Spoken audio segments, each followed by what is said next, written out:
Juraj, čo z toho, čo s tancom a s učením sa tancovať súvisí, by si nedoprial ani svojmu nepriateľovi a čo by si naopak doprial svojmu priateľovi? Všetko, čo súvisí s tancom, by som doprial každému priateľovi. Má to, opäť hovorím, blahodárne účinky na organizmus mojho handicapovaného tela. Aké účinky, či už psychické alebo fyzické, si ty pobadal na sebe popri tancovaní? Tak koncentrácia, radosť zo života, energia, lepší krvný obeh a tak ďalej. Katarinka, Čo ja? ty máš aké? Ja som sa, že ty Skúsenosti. hovoríš, akože, Ty máš že to aké? si pobadal, že Katarinka, Čo si ty vieš. pobadala? Aké máš skúsenosti? S tancom, že keď to robím celý život, tak už mi to ani nepríde. A to, že sa šmíkáš, to nevidie. A aké zmeny si ty možno zbadala na Jurajovi?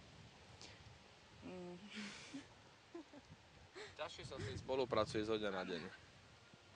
Áno, Začína čím byť sme k sebe bližšie, tým je tvrdohlavejší. Ako to myslíš bližšie? To musíš trošku Akože tak, rozuzliť, lebo to čím bude sme- vyzerať, že Nie, ako... zo dňa na deň sa stretávame s teplejšími krokmi a teplejšími. Samozrejme, že každým tréningom a sa ten vzťah trošku zužuje, že sme väčší kamaráti, je nám k sebe bližšie.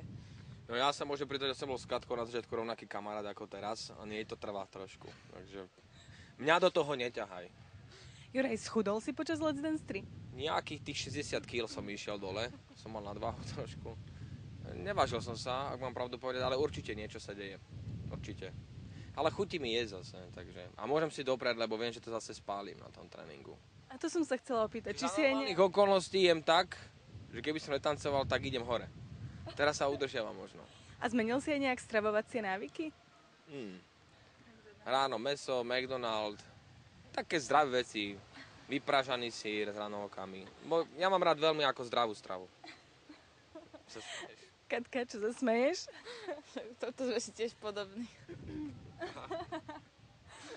Takže ty sa rovnako zdravo stravuješ, hej? Tak Áno. ja som mal tú čest Katarínu vidieť párkrát jesť a to vyzeralo ako majstrovstva v jedení. 4 chody černohorského rezňa. Šupe, nie to bolo v bruchu. Ona je ako hovado. Katka, kto z tých celebritných tanečníkov je podľa teba taký dobrý a má predpoklady na to, aby sa mohol zúčastniť nejakej profesionálnej tanečnej súťaže? Kto by sa mohol tak vymakať? Skúsa tomu diplomaticky vyhnúť. Tak diplomaticky sa vyhýbam tejto odpovedi. Určite Jurko. Tí sú veľmi vyrovnaní, takže ťažko povedať.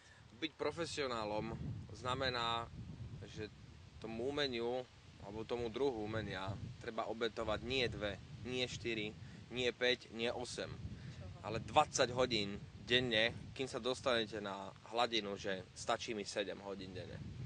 To nie je možné, aby sa niekto stal profesionálom. Ale že kto má taký predpoklad nejaký? Kto...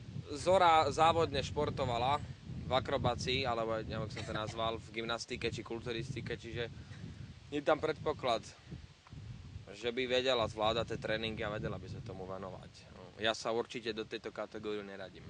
Je to rehola tancovať, určite. Drina, rehola. Neonové lampy vám svietia na hlavu. Po 20-ke máte balerinový veniec na hlave z toho, lebo to vypadáva a tak ďalej. Takže to je tá daň. Pravda?